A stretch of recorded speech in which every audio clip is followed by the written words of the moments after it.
열심히 취재해서 나온 인터뷰입니다. 여러분들 함께 시청해 주시고 많은 의견도 함께 달아주시기 바랍니다. 구속이 11월 15일 새벽에, 예. 새벽에. 15일 새벽에 맞아요. 예. 너무 놀라셨죠?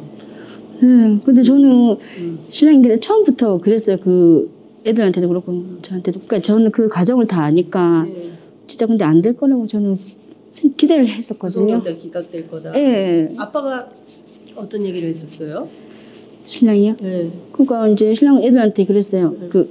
근데 이제 그때쯤 되면 그때쯤 돼서 신랑이 이제 여기저기 이제 뭐 이렇게 물어보고 잠을 받았나 봐. 그때 들리는 얘기가 이제 구속 니는 제 유무를 떠나서 구속이 될 거다라는 말 들었나 봐요. 그러니까 이제 애들한테 제 유무를 떠나서. 네. 그러니까 이제 뭐 그러니까 조용히 좀 하고 있어라 이런 말이겠죠. 그러니까 애들한테 이렇게 얘기했어요. 아빠가 아빠 잠시 휴가 한두 달 갔다 올게. 애들한테. 그러니까 엄마 말 잘 듣고 그렇게. 엄마 말 잘 듣고 있어라. 네. 신랑은 이제 구속될 거라고 생각했었나 봐요 그때. 근데 저한테 인터뷰할 때 그런 얘기 했었어요. 아이고. 그렇게. 네. 구속이 되면 이거는 대통령 뜻이다. 맞아. 네. 그래서 맞아. 다 맞아. 터잡힌다 이런 얘기를 했었습니다. 네, 맞아. 그리고 지금 나오는 내용을 들어봐도 보통 심각한 일이 아니고 맞아요. 비상계엄을 할 거라고 남편분께서 생각이나 했을까요?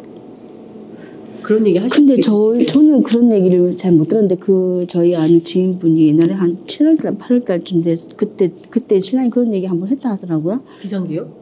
그런 얘기 한번 했다 하더라고요. 제가 그분을 통해서 들었거든요. 그러니까 누구 신랑이 그 얘기 한번 했다 이렇게 얘기하는 거예요. 누구 신랑이 그 얘기를 했다.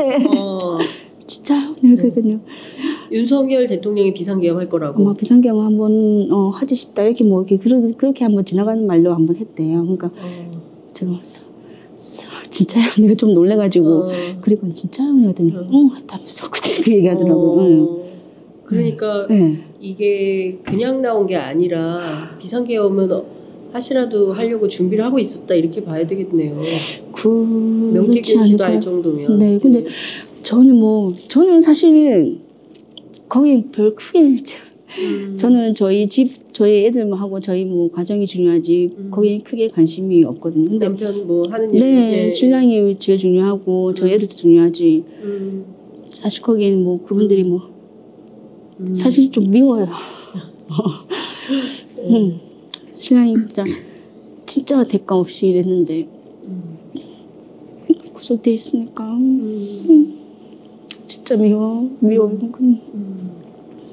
그리고 또 이제 구속될 때쯤 돼서 다 신랑을 진짜 약속이나 한 것처럼 다 모른다. 사기꾼이다. 그러니까 저희 잠깐만요. 미치겠다. 자꾸 눈물 나서 죄송해요. 아닙니다. 저희 애들이 이제 뭐랬냐면 이렇게 얘기했어요. 엄마 왜 사람들이 아빠한테 저렇게 얘기하냐고. 엄마 아빠 우리가 모르는 아빠 다른 모습이 있는 거 아니야? 이렇게 말할 정도로 애들이 우리가 아는 아빠 말고 아빠가 밖에 나가면 다른 모습이 있는 거 아니야? 이렇게 얘기하더라고요. 큰딸이. 그래서 자기도 좀 혼란스러운지 자기가 다 봤대요. 그 유튜브를.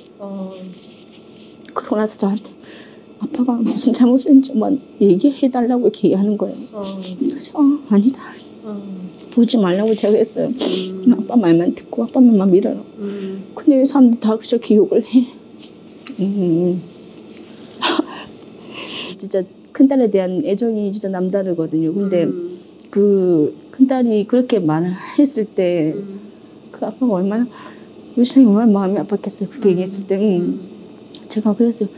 쟤나 아니라 그거 보지 말라고 제가 그때 그래서 그 유튜브 보면은 모든 그 썸네일 보면은 약간 다 자극적이잖아요.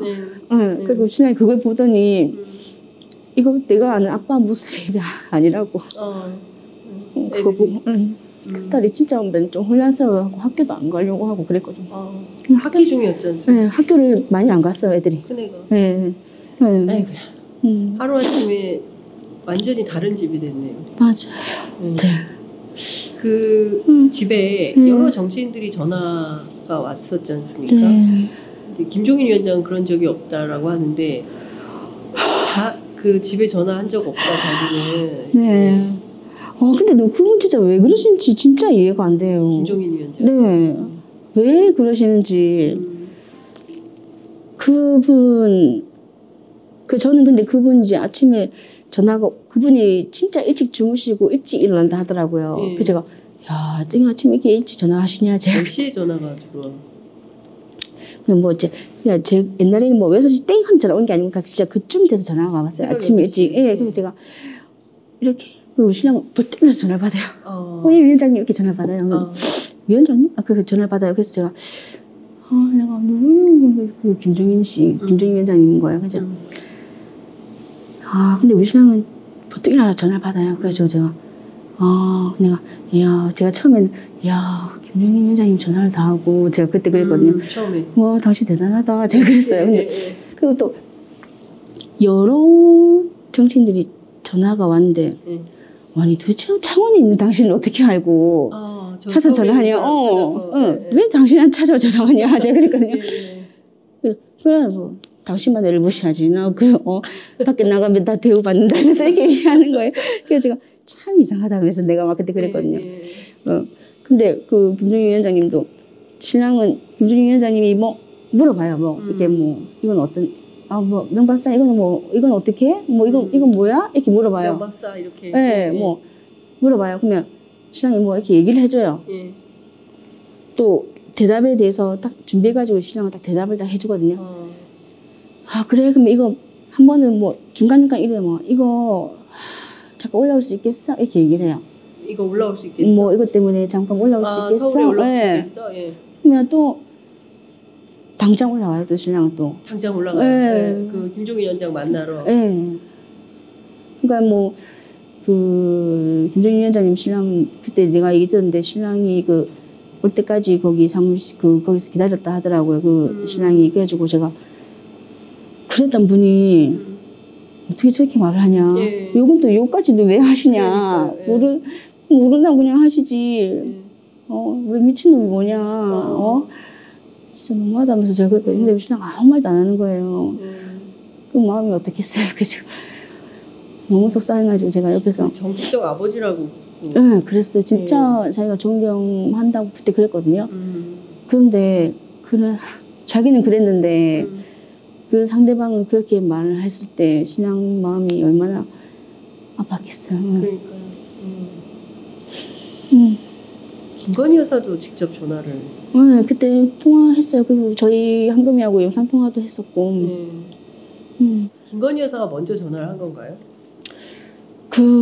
제가 근데 제가 항상 이게 저희 신랑이 사람들이 저희 신랑이 여론조사한 거 들고 정치인들을 접촉하고 했다 이렇게 얘기하는데 우리 신랑은 단 한 번도 신랑이 직접 찾아가서 접촉하고 그렇게 한 적은 없거든요. 그래서 찾아왔어요. 다 찾아오지 신랑이. 김건희 여사도 찾아왔어요?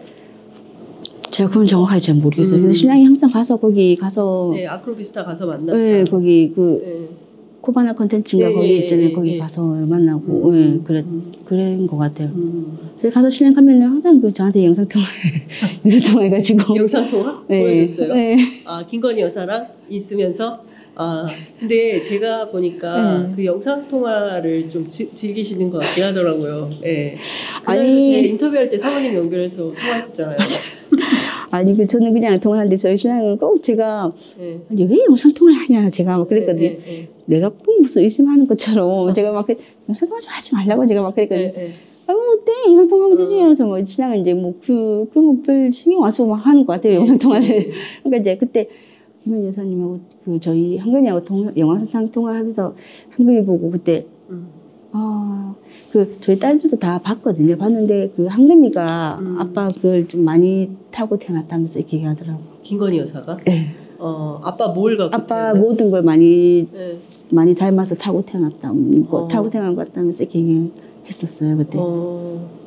저도 아빠를 많이 닮은 것 같다 그렇죠. 이런 거예요? 네, 제 딸 중에서 제일 많이 아빠를 딸 중에 제일 많이 아빠의 그런 네 끼를 끼를 타고났다.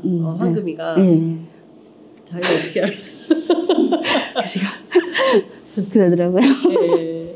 근데 통화할 때마다 좀 어떤 느낌 받으셨어요, 김건희 여사? 진짜 근데 털털한 그때는 그냥 진짜 털털했어요. 털털한. 근데 진짜 가족하고 가까웠어요, 김건희 여사하고?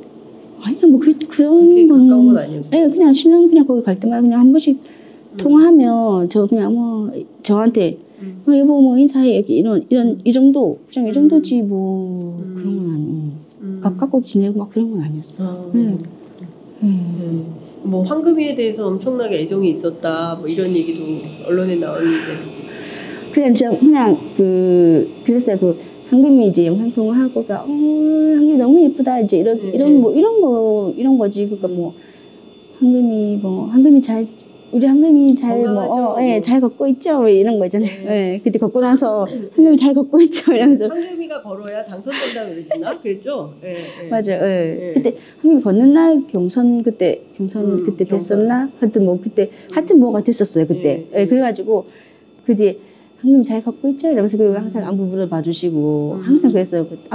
황금이 안부는 항상 물어봐 주시고 황금이 잘 있죠 이러면서 인연이 있으면 대통령실에서 선물도 보내고 하잖아요. 네, 혹시 그런 거 받으신 적 있으세요? 그때 그냥 그거 명절 때 명절 선물?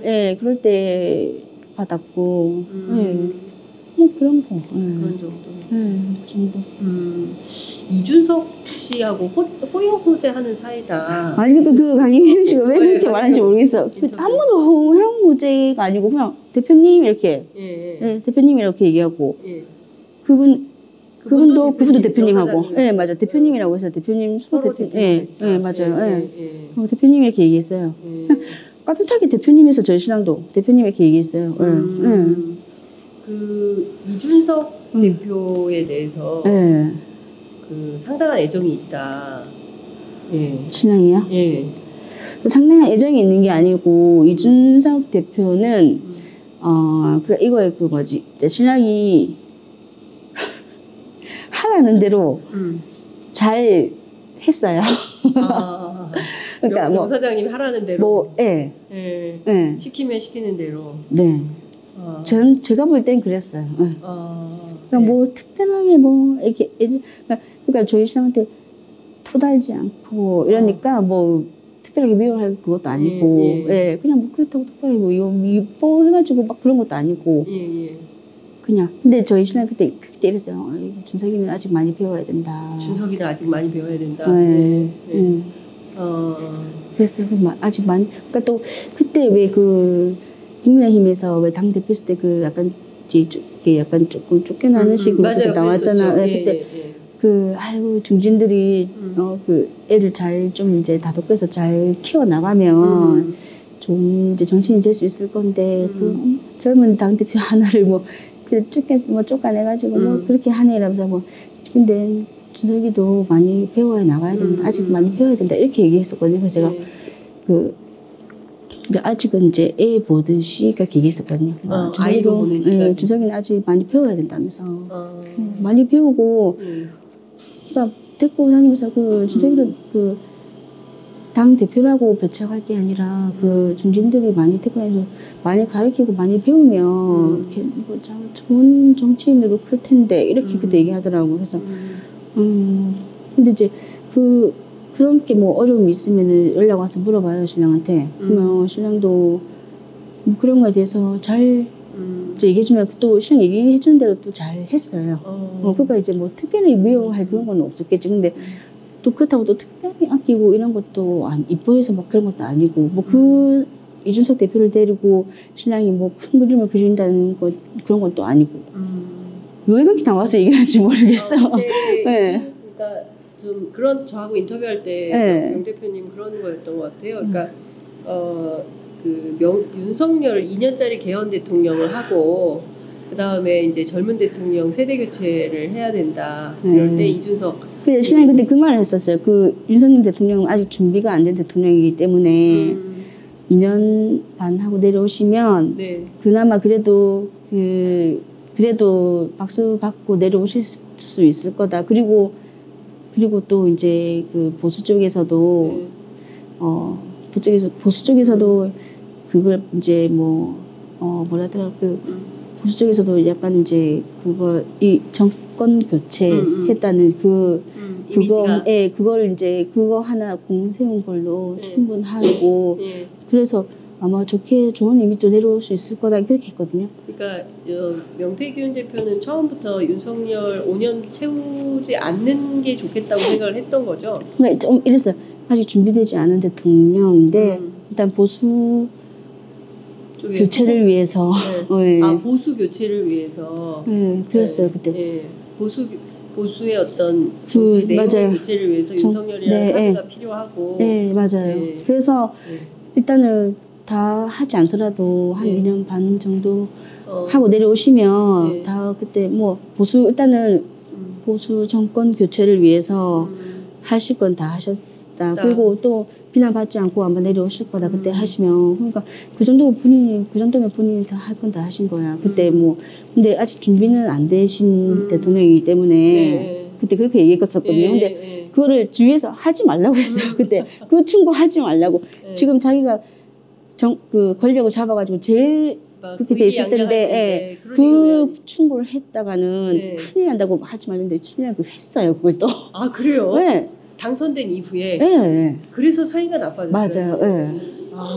네 맞아요. 그 말을 해서 사이가 나빠졌어요. 그리고 또 왜냐면 그 말을 하기 전에 거기서 그 위에서 저희 신랑 음해하는 말이 진짜 많았어요. 저희 신랑, 주위에서 저희 신랑이 지방에서 뭐 돈을 얼마를 받고 뭐를 하니 많이 그런 말이 진짜 많았거든요. 그래서 이제 신랑 뭐 그런 말이 들려도 내가 한 건 다 했으니까 나는 이제 자기는 서울도 안 올라갔거든요. 이불로. 자기가 눈에 띄면 안 된다고. 그런데 이제 왜 눈에 띄면 안 된다고 스스로 자기는 그냥 자기 할 일 다 했다고 생각하는 거예요. 저 신랑. 그러니까 근데 그 신랑이 그 충고를 했어요. 그 대통령님한테 그 2년 반을 하시는 게 그 했다 하더라고요. 그리고 또 여사님은 절에 가셔가지고 그걸 하는 모습을 보여라 국민들한테. 그러면은 대통령님 혼자서 이제 해외 순방 나가는 모습을 보고 하면 우리 국민들은 그런 걸 짠해하기 때문에 아마 용서하실 거야. 아마 그랬다. 명박사 우리 마누라한테 그런 얘기 하지 말아서.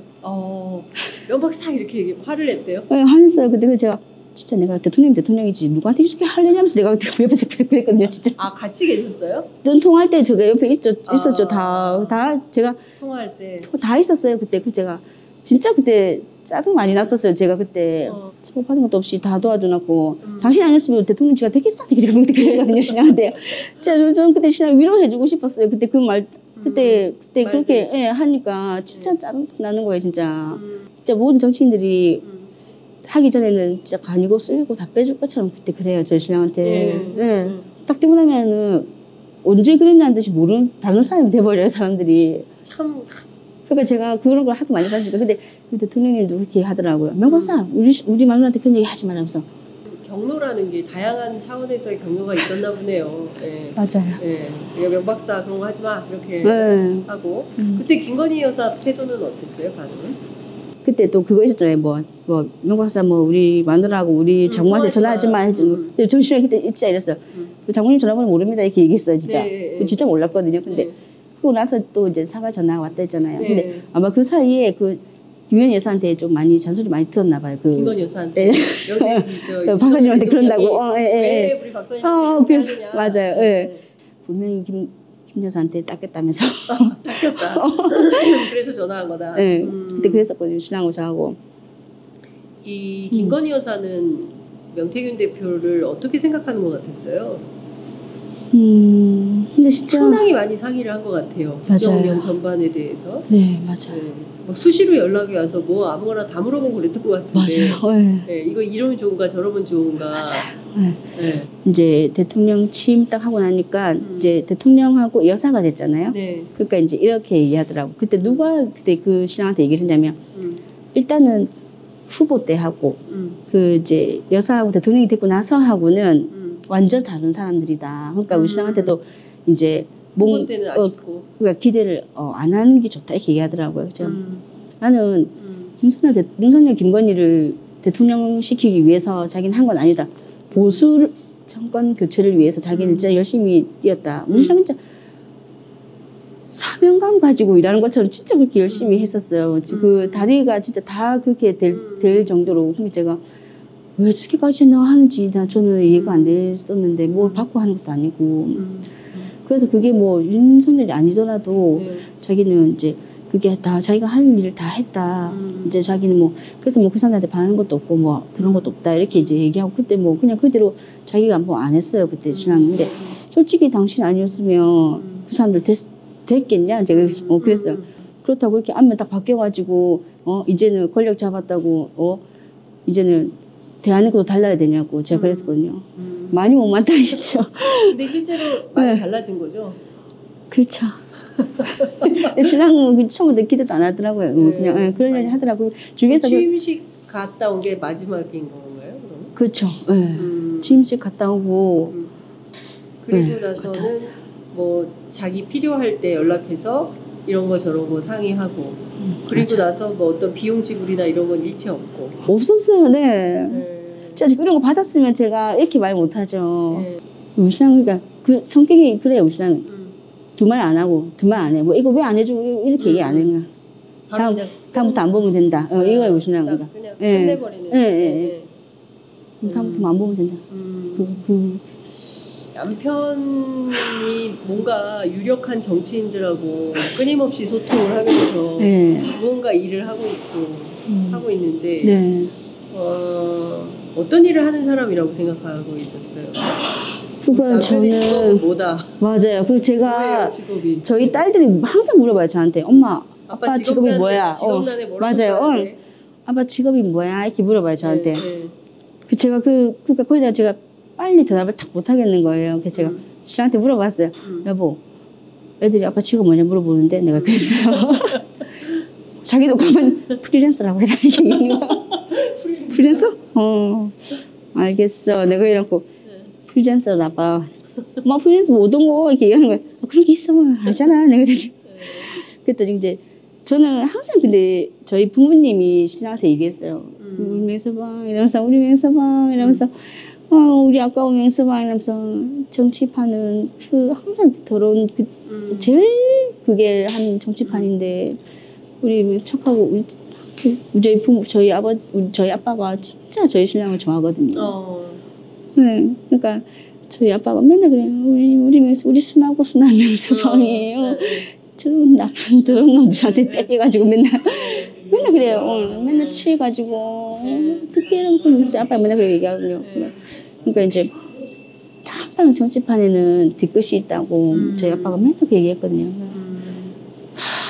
그래서 저희 아빠가 맨날 지금도 이제 지금 벌써 바라면서 우리 맹서방이 참 잘못 안 했는데 저 들어가 있는 거 바라면서 지금은 이렇게 얘기해요. 그래 뭐 한번 정치판에서 일하다 보면 들어갈 수도 있다면서 지금은 저한테 이제 부모님이 제가 이제 혹시나 애들 데리고 있는데 혹시나 좀 이렇게 될까봐 맨날 저한테 그렇게 얘기하세요. 그럴 수도 있다면서 갔다 오면 더 단단해진다면서 얘기해요 저한테. 그래서 제가 나는 괜찮다고 엄마 저는 괜찮다. 그 들어가 있는 저는 이제 신랑이 제일 불쌍해요. 거기 있는 사람이 얼마나 억울할 것 같은. 속에 아마 병 생겼을 거예요 저희 신랑은. 그 얼마나 억울하겠어요 그 안에 들어가 있으면서. 아까 정말 밉다고 하셨어요. 유명한 사람들이 사건이 딱 터지니까 손절하고 특히 오세훈 시장, 홍준표 시장, 맞아요. 말하지 않는 뭐 박완수 지사 이런 사람들 아예 말이 없고 김진태 지사 이런 사람들 말이 없지만 고소까지 한 거 아닙니까? 오세훈 시장하고 홍준표 시장. 저 놀랐어요 진짜 고소했다길래. 왜 고소하시냐? 나중에 어떻게 하시려고? 근데 저한테 그런 얘기 했거든요. 오세훈 시장이 만나면 질질 짰다.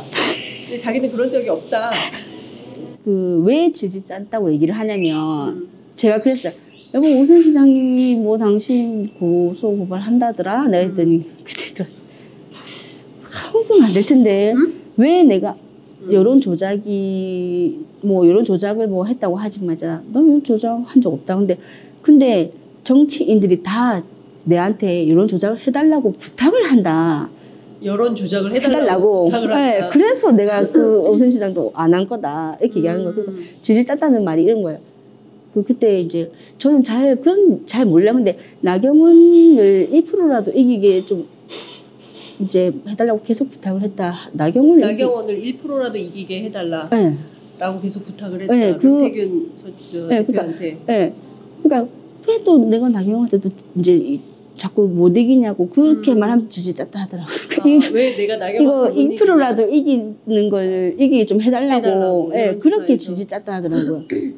그래서 그러면 안 되는데 이러면서 하도 그 정치인들이 나한테 조작을 해달라고 해서 자기는 그래서 안 한다 이렇게 얘기하더라고요. 그래서 오세훈 시장님 그러면 안 된다고 이렇게 얘기하더라고요. 그래서 질질 짰다고 자기 하는 거예요. 내만 보면 그거 올려달라고 몇 프로로 달라고 얘기를 해서 내만 보면 올려달라고 그거 못 올린다. 그거 올릴 수가 없다고 그렇게 얘기를 했대요 신랑이. 그러니까 그런데도 보면은 그 올려달라고 질질 짠대요 그렇게. 어쨌든 지금 건강이 많이 안 좋은 상황인 거잖아요. 네. 어느 정도십니까? 최근에 언제 면회하셨어요? 제가 저번 주 13일에 갔었거든요.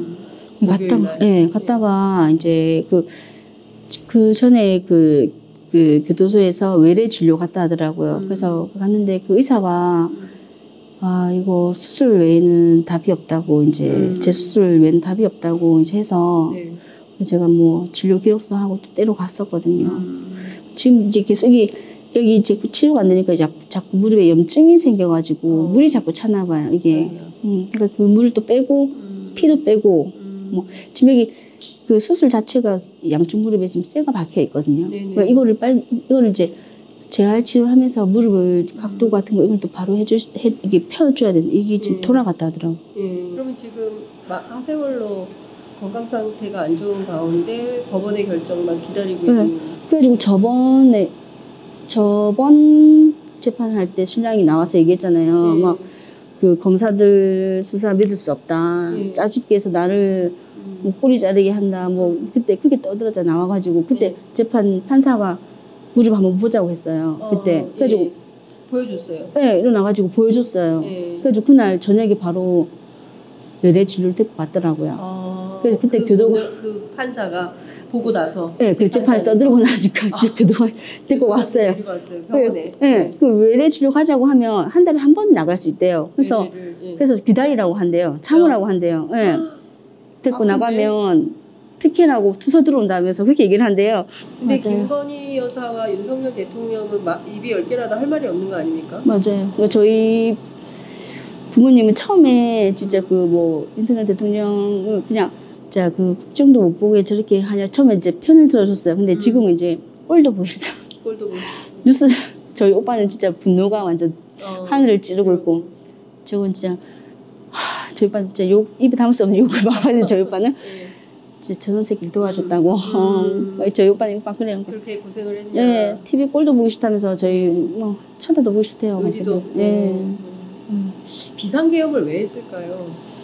저 진짜 그때 제가 비상계엄 할 때 제가 뉴스를 본 게 아니고 제가 애들하고 그때 같이 앉아서 차를 이렇게 뭐 마시고 있었는데 누가 전화 와가지고 제가 그때 비상계엄 했어요. 이러면서 저보고 그렇게 얘기하는 거예요.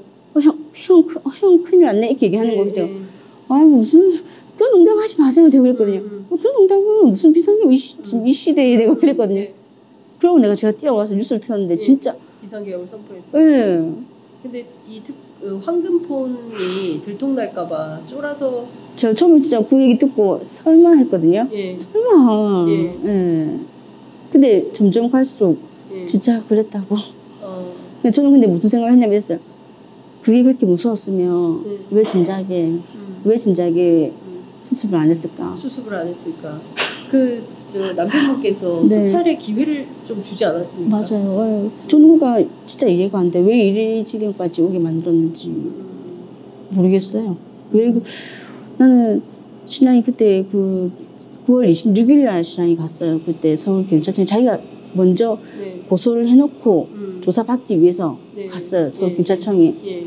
경찰청 가서 내가 조사를 받으면 아마 대통령님한테 뭐 직고가 되겠지라면서 그러면은 무슨 일인지 아마 아실 거야 이러면서 그때 그래서 갔어요 저희 신랑이. 그래서 제가 에휴 내가 참 저희 신랑 보겠어. 그때 저희 신랑이 자기를 그렇게 한 사람한테도 내가 대통령한테 줄 수 있는 마지막 선물이다 이렇게 하고 올라갔거든요. 내가 네. 대통령에게 줄 수 있는 마지막 선물이다. 네. 네 그렇게 하고 올라갔는데 진짜 답이 없었어요. 아무 그게 없었어요. 명태균 대표는 어떤 그 김건희 여사나 윤석열 대통령이 이 문제를 잘 해결해 주실 거라고 생각을 했었죠. 믿었던 것 같아요. 그렇게 말하고 올라갔어요. 그러니까 밤새 조사받고 내려왔어요, 신랑이. 밤새. 그랬는데 결국 지금 이 상황에서. 그러니까 저는 이해가 안 돼요. 왜 이렇게까지 그게 그렇게 무서웠으면 왜 일을 이렇게 만들었는지 이해가 안 돼요. 이 모든 사건의 원흉이랄까? 발달이랄까? 누구라고 생각하십니까? 지금 이제 그 강혜영 씨가 그거 한 거는 일단 김영선 의원님이 그렇게 저희 시절도 그렇게 얘기해요. 김영선이 제일 나쁘다 이렇게 얘기해요. 김영선이 제일 나쁘다. 강혜영 강혜영 막 제가 욕을 하면은 출연하지 말라고 얘기해요. 그래도 내 밑에서 일하던 게 많이 고생 많았다. 고생 많았던 애인데 욕하지 말라고 얘기해요. 오늘. 진짜 내가 보살났다 내가 이렇게 얘기해요. 진짜 부처 내가 이렇게 얘기해요. 끝으로 인터뷰를 하시게 되셨으니까 국민들께 하시고 싶으신 말씀 있으실 것 같아요. 근데 지금 제가 무슨 말을 해도 좋게 안 보실 것 같아요. 전부 다. 너무 그러니까.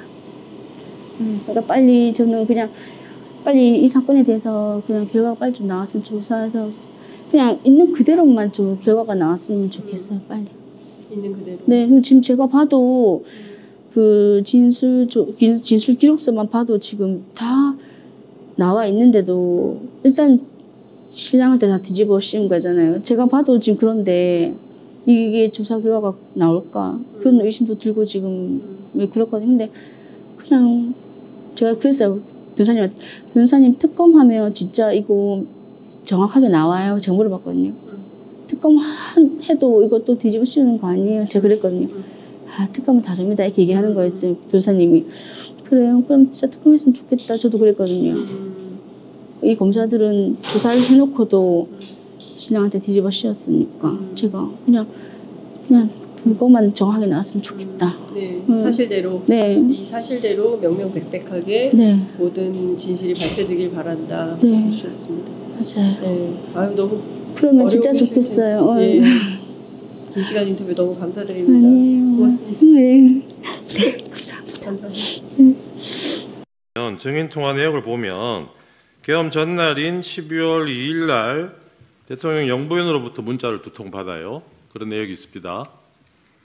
그리고 그날은 답장을 못하고 그 다음날 증인이 답장을 보냈어요. 그건 무슨 내용인지 기억나십니까? 글쎄요, 금방 기억이 잘 안 납니다.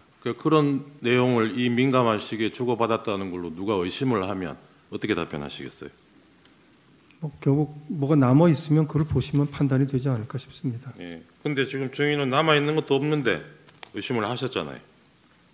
무슨 말씀이신지 잘 질문을 이해하지 못했습니다. 그 야당 의원하고 1차장하고 이 무렵에 연락 주고받은 게 이상하다고 의심을 하셨잖아요. 그러니까 12월 3일 밤 12시가 넘어서 계엄과 관련해서 야당 정보위 간사가 연락을 한다면 제가 아니면 기조실장이 더 자연스러울 거라고 말씀드렸습니다. 그러니까요. 그렇게 접근을 하자면 계엄 전날, 당일날 영부인하고 문자 주고받은 거는 더 이상하지 않나요? 국정원장이 영부인하고 왜 문자 주고받습니까?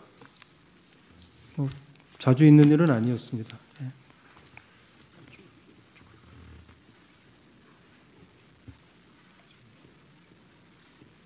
자, 그리고 2021년 서울시장 보궐선거 시기에 명태균은 오세훈을 4번 만났다고 검찰에서 진술한 것으로 파악이 됐습니다. 오세훈은 그동안에 이제 뭐 2번 만났다 뭐 이렇게 얘기를 해오지 않았습니까? 그와 이제 배치되는 주장이고 그와 배치되는 사실이기 때문에 이게 굉장히 언론의 이슈를 많이 받고 있는데 조명을 많이 받고 있는데 나경원이 이기는 여론조사가 갑자기 나왔나 봐. 네. 그러니까 오세훈이 발 동동 구르면서 놀랐구나. 명태균한테 연락을 해서 서울로 불러서 여론조사를 의뢰했다는 거야. 근데 오세훈은 정치자금법 위반 때문에 여론조사 비용을 쓰지 못하니까 자기의 후원자 그 김한정 씨라고 알죠? 네, 많이 다뤘죠. 그 사람이 지불을 할 거다. 이렇게 구체적으로 오세훈이가 이야기를 했다는 거야. 이거를 검찰이 이렇게 파악을 하고 있다는 겁니다. 네. 여기에 대해서 일단 오세훈은 뭐라고 이야기를 합니까? 오세훈 측에서 입장을 낸 거는 이와 관련해서 명 씨가 옥중에서 일방적으로 쓰는 소설에 불과하다라면서 네. 김한정 씨랑 또 3명이서 만났다는 3자 회동 관련해서는 삼자회동. 그 얘기가 성립하려면 네. 캠프 내에서 누가 비공표 여론조사도 받아보고 그거에 대한 대가도 주고 했어야 되는데 여론조사 받은 사람이 아무도 없다. 아직도 그거 입장이군요. 네. 네. 그리고 예전에 이야기했던 것처럼 몇 번 명시 만난 적은 있지만은 만나자마자 이 여론조사 엉터리라고 해가지고 쫓겨난 거지 그 뒤로는 안 만났다. 이 그대로 갑니다. 아니 요거 입장이. 하나만 확인하겠습니다. 강혜경 씨 변호인이니까 그동안에 강혜경 씨가 이야기한 게 있어요. 13번의 비공표 조사 오세훈 측에 건네줬다. 거기에 대한 대가 김한정 씨로부터 3,300만 원 받았다. 이거잖아요.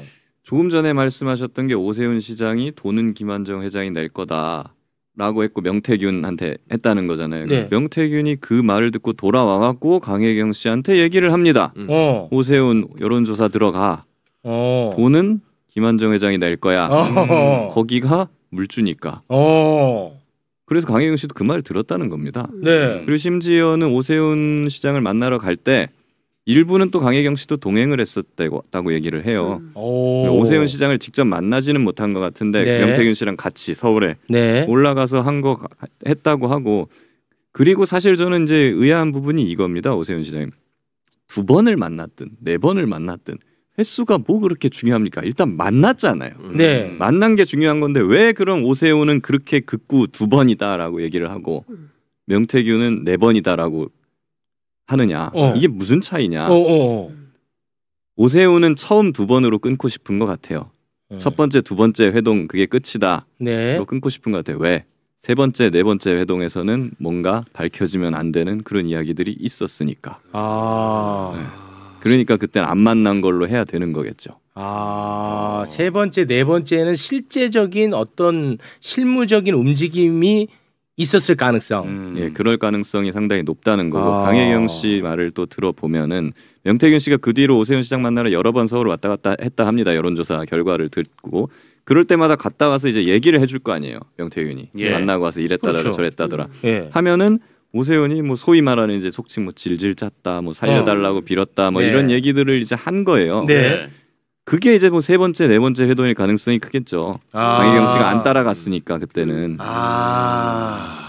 근데 나경원보다 이기는 1%라도 이기는 조사가 필요하다라는 말을 들은 사람은 또 있어요. 그러니까 물론 이게 증거 능력이 있는지는 모르겠지만 제가 지난 토요일에 창원에 가서 명태균 씨 부인을 만났는데 왜 이렇게 많이 만나시는 거예요? 간 김에 싸그리 취재를 하고 왔습니다. 어디니까. 부인도 만나셨어요? 네. 창원 한번 갔다 오면 싸그리 만나고 와야 와, 됩니다. 대단하십니다. 대단하세요. 하루 종일 만나고 와야 됩니다. 근데 이제 그 어떤 얘기를 하냐면 분명히 자기는 들었다는 거예요. 남편으로부터. 그러니까 오세훈 시장 쪽에서 나경원한테 지면 안 된다. 1%라도 이기는 조사가 필요하다라는 얘기를 자기는 들었다는 것이고 관련해서 제가 강혜경 씨하고도 통화를 했는데 지난주에 경찰 조사 받으셨죠? 김 변호사님.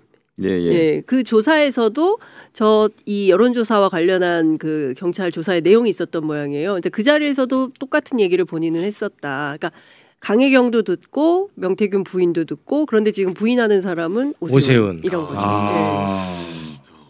오세훈 시장이 부정하는 그 3자 회동 관련해서 명태균 씨가 주장하는 거는 이 3자 회동 명태균, 오세훈, 김한정 씨가 셋이 만났을 때는 김한정 씨가 이렇게 돈이 들었는데 이기는 조사가 왜 안 나오냐 이 말을 이제 본인은 들었다는 거고 오세훈 시장은 그런 적도 없다 만난 적도 없다라고 부정하는 거고. 아니 그거는요 그 논란을 끝낼 만한 거를 이번 주에 저희가 보도를 준비하고 그래 있으니까. 좀 해라. 좀 해라. 우리가 제가 항상 말씀드리면 인력 부족으로 회사가 작잖아요.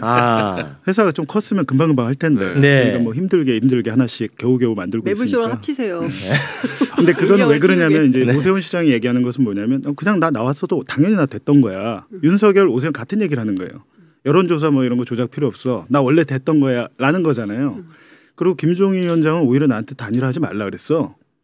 그거 아니에요. 아닙니다. 명태균이 오세훈 서울시장 보궐선거를 위해서 했던 여론조사들이 전달이 공식 라인으로 다 됐습니다. 그때. 김종인한테? 누구한테? 다 됐어요. 다 됐기 때문에 그런 것들이 오세훈이 나중에 만철수랑 단일화하고 뭐하고 할 때 영향을 미쳤죠. 그 증거들이 있어요. 이미. 그러니까 제가 말씀드리지만 검찰은 지난해 11월에 수사 다 끝냈다니까요. 방금 말씀하시는 거는 검찰 수사 내용을 말씀하시는 거구나. 그렇죠. 11월, 거구나. 12월에 작년에. 그러니까 명태균 뭐 황금폰이고 뭐고 사실은 필요 없습니다. 그거 아니고서라도 증거는 많이 확보를 해놨는데 황금폰까지 다 갖고 있는데도 조사 안 하잖아요. 실제로 오세훈에 대해서 관심이 많았습니다. 검찰에서 창원지검이요? 창원지검. 그러니까 제가 말씀드렸듯이 11월, 12월 달에 강혜경 씨가 창원지검에 굉장히 많이 불려갔거든요. 저도 같이 갔잖아요. 윤석열 여론조사부터 쫙쫙쫙 물어봐요. 그때는 의지가 있었어요, 진짜. 제가 보기에. 진짜 있었어요. 검사가 이런 말을 합니다.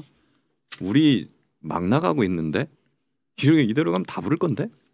이런 말을 해요. 와, 다 부를 거라고? 이런 말 합니다. 그게 몇 월 며칠이라고요? 그게 이제 11월 정도. 11월 정도. 그래서 윤석열부터 중요하니까 일단 여론조사를 강혜경 씨가 어떻게 다 설명을 합니다. 엑셀 파일에 요거 설명이 좀 복잡해요. 오래 걸립니다.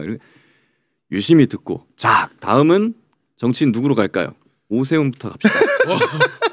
그 오세훈에 대해서 조사를 막 합니다.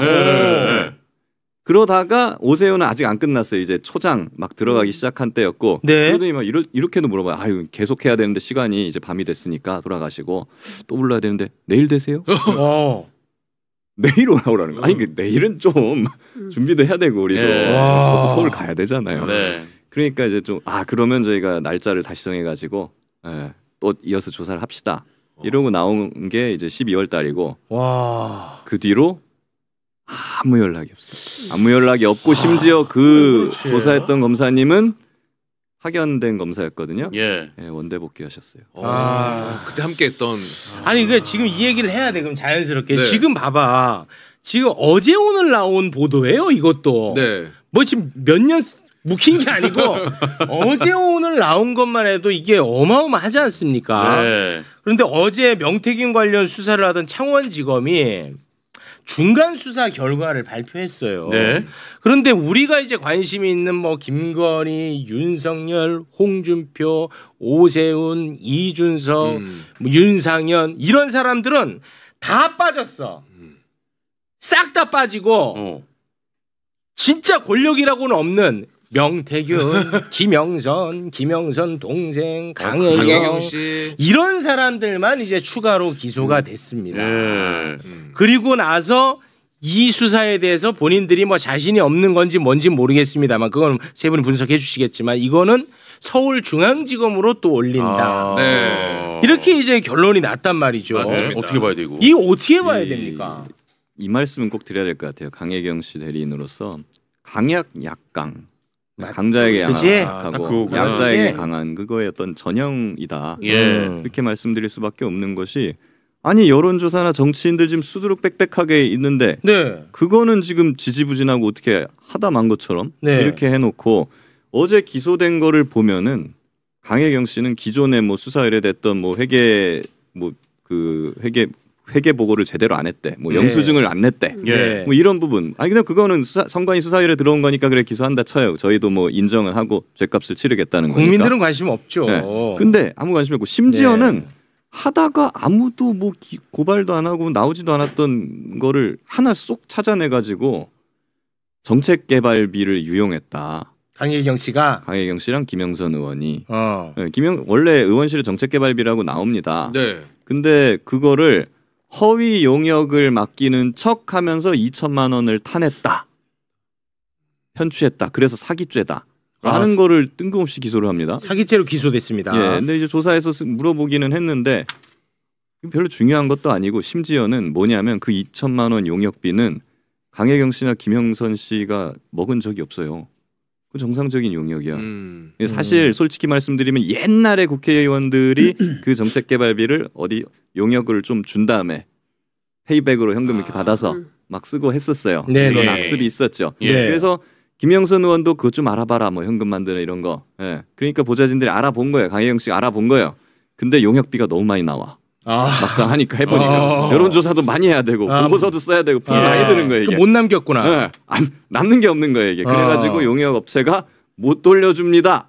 이거 우리가 다 먹어야 됩니다. 그 다 먹었어요. 용역 업체가. 그러면 결과적으로는 정상적으로 용역이 진행된 거 아니에요. 이게. 그렇죠. 근데 그거를 기소를 합니다. 허위 용역비를 뭐 부풀렸다 막 이런 식으로 하면서. 아니 죄송한데 길게 말씀하셨는데 국민들은요 관심이 없다니까. 이런 거를 기소를 하면서 지금. 아니, 국민들은 지금 얼마나 굵은 얘기입니까? 공천 개입, 그렇죠. 인사 개입, 국정농단, 여론 조작 이런 어마어마한 이야기에 관심이 있는 거지. 그러니까. 그런 것들은 가만히 놔두면서 이런 거를 심지어 이거 조사 과정에서 굉장히 고압적인 일들이 많았어요. 충격적인 일들도 있어. 그래갖고 그 조사받는 사람들이 굉장히 스트레스도 많이 받았거든요. 검찰에서요? 예, 검찰에서. 그러니까 누구? 그 이런 그 용역비와 용역과 관련된 사람들이 있을 거 아니에요. 네. 강혜경 씨를 비롯해서 몇 명 있을 거 아닙니까? 우리가 봤을 때는 굉장히 지역적이고 문제인데. 약자들이죠. 그런 사람들한테 굉장히 고압적으로 태도를 하면서 조사를 했다고 합니다. 그래서 굉장히 많은 스트레스를 받았다고 하거든요. 지금 말씀하시는 그 수사는 최근 수사인가요? 그렇죠. 불과 한 달 안 된 이게 거죠. 바뀌었나 보네 확실히. 정치인도 다 엮여 있는데. 그러면서 정치인들은 뭐 수사한다는 어떤 소식도 없어요. 그러면서 강혜경 씨는 이제 2천만 원 사기범으로 만들어 버리는 거예요. 말이 안 되는 거죠. 아니 그러면 이거를 이제 서울중앙지검으로 올려서 수사하기로 결정한 것은 이걸 어떻게 해석을 해야 됩니까? 일단은 100명을 불러서 조사를 했다는 거잖아요. 동부지검에 출장소까지 마련해서 이준석 대표 등 해서 주요 정치인들도 불러서 소환 조사를 했었다. 네. 그런데 탈탈 털어보니 아무것도 없었다라는 건가요? 그건 아니죠. 그거를 믿는 사람들이 있겠습니까? 그러니까 일단 신용만 하고 내용은 없는 이제 그런 수사인데 명태균 쪽에서는 이런 얘기를 해요. 본인들도 USB 가지고 있다, 복사본. 그렇기 때문에 이 수사 제대로 하지 않으면 크로스 체크 하겠다는 거예요. 그래서 대응한다. 이런 주장은 했거든요. 근데 어제 중간 수사 결과 발표에서 나온 거라고는 서울로 이송해서 앞으로 향후 수사하겠다. 그리고 오늘 뭐 모든 언론이 보도한 것처럼 중앙지검이 윤석열 부부를 소환 조사하는 것까지 포함해서 수사의 속도를 낸다. 네. 이렇게 알려져 있어요. 그렇습니다. 네, 그래서 검찰 주변 취재했더니 어떻게 얘기하냐면 그쪽 바로 직진 안에 오해할 거야. 누구로 오해하냐면 국민의힘 대선 주자 가운데 제일 약한 제일 약한 후보부터. 그 와중에 또 약자야.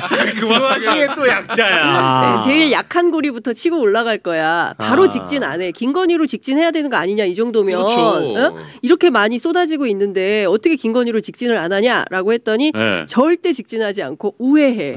국민의힘 대선 후보 그중에서 제일 약한 순서로 위로 올라간다. 윤상현이네. 윤상현이야. 제일 약하다. 윤상현이야. 힘내라. 힘내. 아이고. 이것도 너무하네요, 진짜. 아니 검찰은 진짜 심각합니다. 지지율 낮은 것도 억울해 죽겠는데 제일 먼저 수사 대상 나부터 쳐. 근데 어제 검찰이 이 정도 사건, 국민 관심 사건을 수사를 하면 통상적으로 브리핑을 해야 되거든요. 서면으로 했잖아. 브리핑을 안 하고 그렇게 해서 이제 근데 모든 언론이 뭐 명태균의 판도라 상자가 열렸다. 중앙지검 가면 뭐 다 할 것처럼 기사를 쓴 거예요. 근데 검찰이 바라는 게 바로 그거거든요.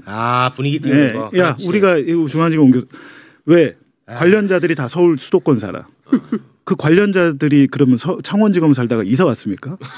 아니잖아요. 원래 수도권 살았잖아요. 네. 그 논리라면 원래 중앙지검에서 했었어야 되는 거예요. 그렇죠. 아니 처음부터 그런 그러니까 얘기 했었죠. 지금 많은 기자들이. 여기 그리고 통상적으로 제가 생각하기엔 수사팀장을 야, 너 이렇게 수사 똑바로 못했어. 수사팀장을 바꿔야 됩니다. 수사팀장 안 바꾸고 그 수사팀장이 그대로 와요. 올라오는 거예요. 올라오는 거예요. 장소만 이사 오는 거예요, 그냥. 장소만. 이사로. 근데 문제는 어떻게 되냐면 그럼 명태균 씨는 어떻게 할까요? 구치소를 바꿔? 재판은 창원에서 하고 조사는 중앙지검에서 명태균 씨는 몸도 안 좋은데 왔다 갔다? 이것 자체가 사실 말이 안 되는 거예요. 저도 그게 키포인트라고 생각하는데 일종의 쇼잉이네. 쇼잉. 명태균을 어떻게 할 거야? 명태균. 쇼잉이야. 그러니까 이거에 대해서 야 중앙지검이 뭐 김건희도 부르고 쇼는 할 수 있겠죠. 소환 통보 정도는 한번 할 수 있다고 봐. 쇼를 해야 되니까 시간 그러면 안 나올 거 아니에요. 100% 안 나오죠. 그럼 뭐 관절을 가서 다시 그걸 뒤집어서 끌고 나올 겁니까? 체포를 해서 그렇게 또 안 할 거 아니에요. 그렇게 되면 또 한 달, 두 달 가고. 그러니까 중앙지검으로 옮겨서 검찰이 제대로 정말 성역 없이 수사할 확률은 최욱 앵커가 수능 시험 봐서 서울대 갈 확률이랑 비슷하다. 불가능인데? 나 간다. 이거 진짜 나 보란 듯이 간다. 진짜 거의 불가능해. 야, 불가능해. 제가 볼 땐 불가능하다. 나 진짜 서울대보다 더 어려운 자리야 이 자리에. 아 그거는 인정한다. 나 진짜 너무들하네. 왜 자꾸 나를 거기다. 근데 그거에 대해서 희망 섞인 기사들이 자꾸 나오는데 그런 것들을 믿을 수 없다. 믿을 수 없어. 나도 난 믿지 않고 그리고 계속해서 검찰에 대한 부분을 지적을 해오셨단 말이야. 그나마도 나는 뭐 이게 뭐 훌륭한 변화는 아니지만 그나마도 이 정도 쇼잉하는 것도 나는 봉지욱이 있어서 가능했다고 봅니다. 뉴스타파가 계속 까부니까. 그렇죠. 봉지욱이가 너네 왜 이거 안 해? 너네 다 파악해놓고 야 너네 이거 왜 안 해? 파악해놓고 이렇게 계속 까부니까. 그 결정적인 증거가 있어요. 그게 맞다는. 맞아요? 예. 왜 그러냐면 원래 제 추측으로는 창원지검 2월 3일자로 수사팀 중에 대부분이 전출 가거나 파견 복귀를 해버려요. 그 수사할 사람이 거의 남아있지 않게 돼요. 이거는 제가 보기에는 어제자 기소를 끝으로 수사를 종결시키려던 심산이었던 것 같아요. 와, 그랬을까요? 왜냐하면은 그 수사팀 중에 평검사들이 2명은 중앙지검으로 전출 가고 1명은 인천지검으로 가고 파견자들 중에 절반이 복귀를 하고 뭐 유학 가고 막 이래요. 그럼 끝이지 수사는 이대로. 근데 갑자기 어제 뭐 중앙지검으로 이송해가지고 계속 수사를 하겠다라고 하면서 뭐 수사팀을 이동한다 하거든요. 근데 보면은 전출간 검사들이 그럼 가서 대기하고 있었어야 되잖아. 근데 전출간 검사들이 이미 그 전출간 검찰청에서 각자 다른 부서로 다 배치가 돼버려. 다 발령이 나버려. 이미 형사 몇 부 소속으로 배치표 다 이름 들어가 있어요. 근데 그 사람들을 다시 와, 다시 일로 와 하면서 어제 이제 끄집어내서 계속 수사를 이어가겠다고 발표를 한 거예요. 그러니까 이건 예정에 없었던 거죠. 하도 뭐라고 하니까 구색 맞추기로 다시 일로 와, 안 되겠다. 그러네. 한번 손 털었네. 이렇게 한 거죠. 지난해 오세훈 서울시장이 저희 뉴스타파를 고소했어요. 명예훼손으로. 맞습니다. 자기 그 뭐 김한정 후원회장 녹음 파일 등등등 보도로 뉴스토마토, 뭐 뉴스타파, 강혜경 씨 뭐 포함 등등등해서 그때 고소 당하셨었네 같이? 그건 아니죠. 하여튼 그 사건을 중앙지검이 창원지검으로 보냈다고 저희한테 우편이 왔어요. 그러면 우리 사건은 어떻게 되는 거예요? 오세훈 고소 사건 저는 창원지검 가서 수사를 받아야 돼. 그럼 중앙지검으로 올랐으면 저희 것도 같이 끌고 올라와야 되는데 전혀 준비가 안 된 상태에서 갑자기 한 것 같아요. 제가 볼 땐 그 창원지검으로 사건을 보낸 것 자체가 얼마 안 됩니다. 지난달 얘기예요. 왜냐하면 그 관련 사건 거기서 하니까 너네도 거기 가서 수사받아 이렇게 했다가 사건을 다시 끌고 올 것 같아서 그때 당시 계획이 있었다면 안 보냈을 거예요. 그렇겠죠. 어차피 올라올 거니까. 그런 상황인 거예요. 그러니까 이거 손 한번 털었던 거야. 그러니까 언론이 중요하다는 거야. 언론이 계속 감시하니까. 근데 이제 검찰 입장에서는 아까 얘기했듯이 윤상현부터 할까, 오세훈부터 할까, 홍준표부터 할까 주도권을 자기들이 갖겠다는 거거든요. 그렇겠죠. 야 우리가 주도권 가질 거야. 굉장히 조심해야 됩니다. 그걸 자세히 잘 봐야 돼요. 맞아요. 검찰한테 그런 걸 그래서 검찰이 그럼 정치하는 겁니다. 그걸로. 아니 이미 정치 시작했죠. 이미 정치 시작했고 국민의힘 주변에서 취재하면 그런 얘기해요. 차기 대권 주자는 검찰이 정한다. 명태균 게이트 관련해서 출발선을 정해서 누구는 되고 누구는 안 되고 이런 거를 검찰이 주고 있다라는 얘기를 하고 있고 이성윤 의원이 그런 얘기해요. 70년 검찰 역사에서 한 번도 마무리 수사 결과를 발표한 역사가 없다. 중간 수사 발표가 사실상 끝이다. 그러니까 어제 발표한 게 그 창원지검에서 손 털고 끝낸다는 게 맞는 것이고 공공수사 2부로 재배정해서 7명 플러스 알파 해서 수사를 하겠다고는 하는데 우리가 다 기억하는 것처럼 중앙지검 이창수 지검장 아래에서 있었던 명품백 사건, 주가 조작 사건 이거 다 어떻게 됐습니까? 다 유야무야 그냥 끝나버린 거지 않습니까? 뭐 기소도 안 하고. 근데 이 사건 이렇게 큰 사건을 계속 감시하지 않으면 우리 언론이 끊임없이 보도하고 봉지욱 씨가 계속 쓰지 않는 한 이건 또 실종될 가능성이 매우 높은 거죠. 제가 그 로스쿨 다닐 때 법 배울 때 이런 강사분이 이런 말 하더라고요. 판사한테는 판결 선고 끝나면 판사는 그냥 몰라봐도 돼. 근데 검사한테는 평생 잘 보여야 된다. 왜 그러냐면 판사는 판결 선고하면 끝이에요. 네. 딱 끝난 거예요. 네. 검사는 기소를 하든 불기소를 하든 항상 보도자료 끝에 이렇게 나옵니다. 기소하였음 불기소하였음 그 다음에 나머지 의혹들에 대해서도 계속 수사하겠음. 그 걸어두는 거지. 항상 걸어놔요. 그렇기 때문에 거야. 판사는 선고하면 끝이라서 더 이상 잘 보일 필요가 없지만 검사한테는 평생 잘 보여야 된다. 이런 말이 나오는 거예요. 깡패죠. 그 22시 45분에 대통령실을 출발하셨죠. 시간은 몇 분 틀릴 수는 있지만 대개 맞습니다. 네, 예, 맞죠, 그렇습니다. 맞죠. 예. 그런데 이제 그 대통령실에서 출발해서 이제 국정원으로 차를 타고 가고 있는데 대통령이 전화를 했어요, 증인에게. 그죠? 증인이 맞습니다. 전화 받았잖아요. 예. 근데 그때 대통령께서 원장님 참 미국 출장은 어떻게 하시기로 했어요? 라고 물었죠. 네, 그렇습니다. 예. 그래서 증인이 이런 상황에서 미국을 어떻게 가겠습니까? 라고 대답을 했고 대답하셨죠. 그렇게. 예. 그러니까 대통령께서 그렇지요. 지금 가기는 어렵겠지요. 라고 하고 전화를 끊었죠. 예. 근데 그게 그 통화를 한 게 지금 통화 기록상으로 보면 22시 55분에서 57분이거든요. 그런데 지금 또 통화 기록을 보면 그 대통령께서 그 홍장원 1차장에게 전화를 한 게 22시 53분이에요. 그런데 그 통화 시간이 1분 24초입니다. 꽤 길게 했어요. 그리고 그 지금 홍장원 차장의 그 진술에 의하면 그 전화 때 대통령께서 첫 말씀이 봤지? 비상계엄 발표하는 거. 이렇게 하길래 홍장원 차장이 네 봤습니다. 이렇게 하니까 대통령이 이번 기회에 싹 다 잡아들여. 싹 다 정리해. 그리고 국정원에도 대공수사권을 줄 테니까 우선 방첩사를 도와. 지원해. 자금이면 자금, 인력이면 인력. 무조건 도와. 이렇게 말을 했다는 거고 홍장원 차장은 네 알겠습니다. 라고 답변을 했다는 거예요. 그러니까 대통령이 그래 잘해 라고 격려하고 통화를 마쳤다. 그러니까 이게 1분 24초를 통화를 했으니까 그러니까 22시 53분에 전화를 해서 1분 24초 통화를 하고 그 다음에 22시 55분에 증인에게 전화를 바로 한 거예요. 그러니까 이 갭이 30초밖에 없어요. 그 말씀 좀 올려도 되겠습니까? 그 정확한 분은 제가 기억을 못 하고요. 네. 22시 55에서 57이라고 지금 돼 있는 걸 저도 봤는데 통화한 그 시간은 사실은 30초가 좀 안 되는 걸로 제가 기억합니다. 짧았습니다, 사실은.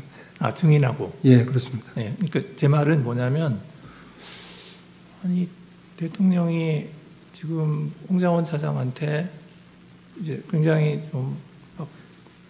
굉장히 많은 지시를 막 했는데 그리고 나서 바로 국정원장한테 전화를 해가지고는 참 한가한 얘기를 한 거예요.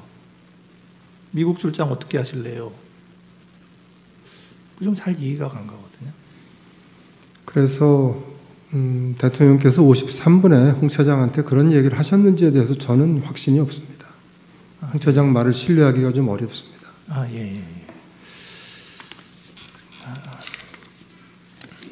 그 다음에 23시 30분에 이제 국정원 정무직 회의가 열렸죠. 그렇습니다. 예. 그때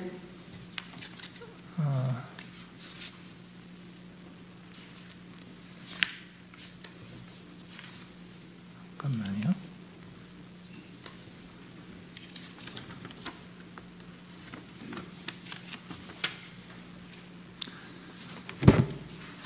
그때 홍장원 차장이 이런 얘기를 했죠. 원장님, 비상계엄에 대해 사전에 알고 계셨습니까? 라고 얘기를 했고, 제 기억은 원장님 이거 언제 하셨어요?였습니다. 이거 언제 하셨어요? 네. 예.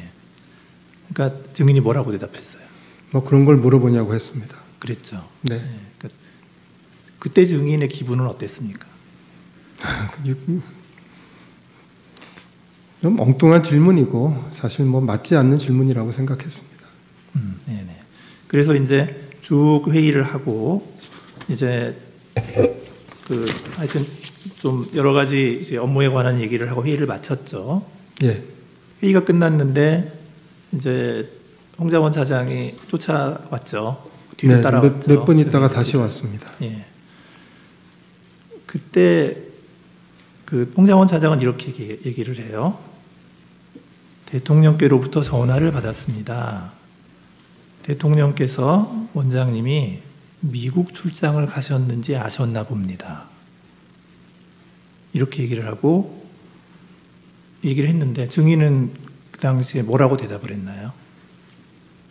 저는 딱 부러지게 뭐 얘기했던 기억이 없습니다. 무슨 얘기를 하는지 다 들어보려고 가만히 있었습니다. 그러니까 아무 말 없이 가만히 계셨다는 거더라고요. 네. 그리고 홍장원 차장이 다시 얘기를 합니다. 대통령께서 방첩사를 지원하라고 합니다. 라고 그런 얘기 했죠. 그렇습니다. 증인이 대답을 했나요? 무슨 얘기지 하고 생각을 했습니다. 대답은 안 하셨죠.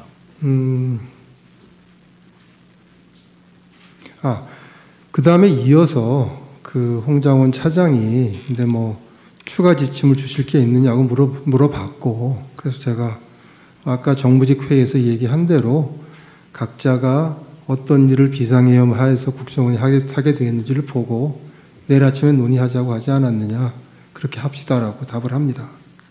그 앞에 홍장원 차장이 한 번 더 얘기를 하죠. 방첩사가 이재명, 한동훈을 잡으러 다닙니다. 그 앞이 아니고요. 그 다음인가요? 재판관님, 이제 저한테는 처음에 와서 대통령께 전화를 받았다. 네. 제가 이제 궁금하죠. 뭐 무슨 말씀을 하셨나 했더니 이어서 방첩사를 도와주라고 했다. 저는 뭐 도와주라고 했다고 기억하는데, 그래서 말씀처럼 저는 이제 듣던 얘기고 또 비상계엄하에서 방첩사를 우리가 도와줄 게 있지 않습니까? 그랬더니 그럼 뭐 놀랄 일은 아닌데, 다만 대통령께서 1차장한테 전화하신다는 얘기를 처음 들었기 때문에 저 속으로는 굉장히 궁금한데, 제 성격이 그렇습니다. 대놓고 어떻게 하다 대통령 전화를 받았냐라고 물어보는 성격은 아닙니다. 그래서 그냥 들었고 나중에 한번 알아봐야 되겠다고 생각했고요. 그다음에 이제 조금 있다가 이어서 뭐 안색 얘기를 해서 제가 기억을 하는데, 안색을 쭉 살폈는데 뭐 생각이 복잡하시다고 했나, 하여튼 뭐라고 표현을 하면서 근데 혹시 더 지침을 더 주실 게 있느냐고 라고 얘기해서 제가 뭐 더 줄 거 없고 정무직 회의 때 얘기했던 거하고 같다라고 뭐 좀 설명을 했겠죠.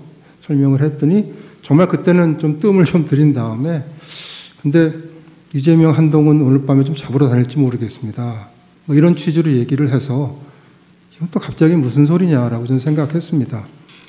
갑자기 튀어버렸습니다. 비약이 돼가지고. 그래서 뭐 우리하고 상관도 없는 일이고, 그 다음에 두 번째는 그럴 것 같지 않고, 그래서 제가 보면서 그리고 이제 지금같이 엄중한 시기인데 원장하고 차장이 이런 일이 생길지도 모른다라는 얘기를 하는 게 좀 어울리지 않는다, 맞지 않는다고 생각해서 제가 이렇게 얘기를 했습니다. 아까 얘기한 것처럼 내일 아침 회의 때 다 우리 국정원이 하게 되어 있는 일을 의논을 하는 거로 하자. 뭐 더 할 얘기가 있으면은 그때 가서 하라고 하고 얘기를 했더니 좀 얼굴을 보고 있다가 일어나서 나갔습니다. 그겁니다. 그리고 저한테 방첩사가 잡으러 다닌다고 하지 않았습니다. 그냥 잡으러 다닐 것 같습니다. 그런 일이 생길지 모르겠습니다라고 이렇게 얘기를 했고, 그 다음에 뭐 위치 추적이라든지 방첩사령관과의 통화라든지 어떤 명단을 받았다든지 그 명단이 이거라고 보여준다든지 이런 얘기들이 없었습니다.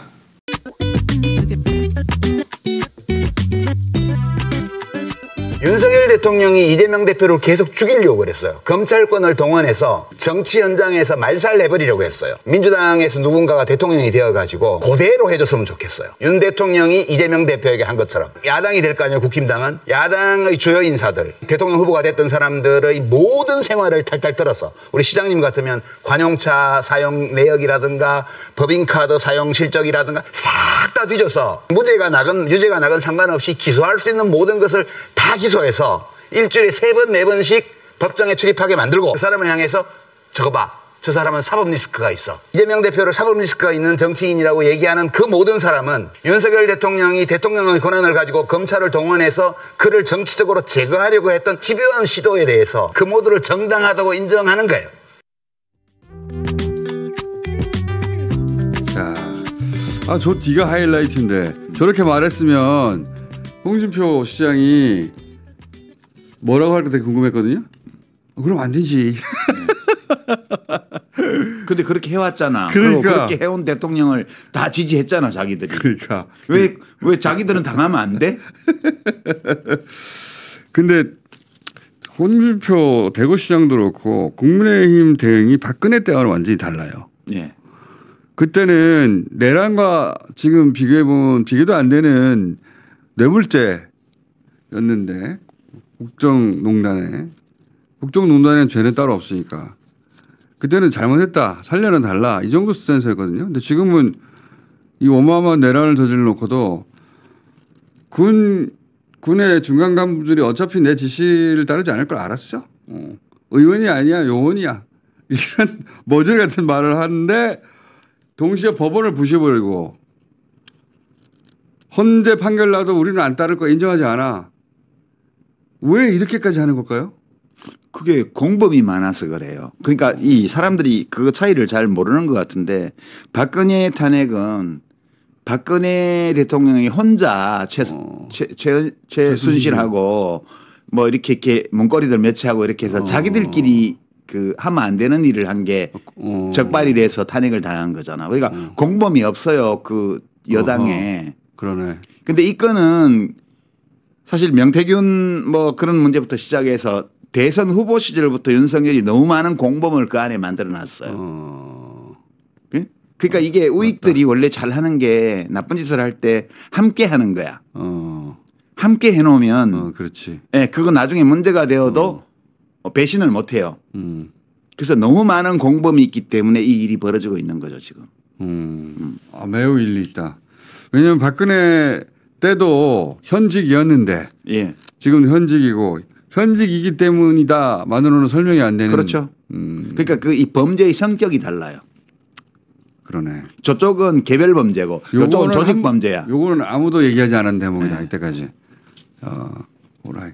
이해가 되잖아요. 국힘당 의원들이 저러는 게. 내라도 그럴 것 같아.